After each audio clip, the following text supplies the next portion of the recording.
Stand तैयार हो चुका है। अब यहाँ पे पेंसिल, पेन, स्केल और वो रख सकते हैं साइड में, मैंने तो बनाया है।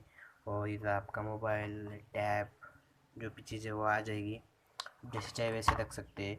अभी फ़िलहाल तो मैंने छोटा मोबाइल के हिसाब से बनाया है, आप बड़ा टैब भी इसमें रख सकते हैं। और ये जो पीस है मैंने चिपकाया है, ज़्यादा बड़ा चिपकाया, थोड़ा छोटा चिपकाइएगा।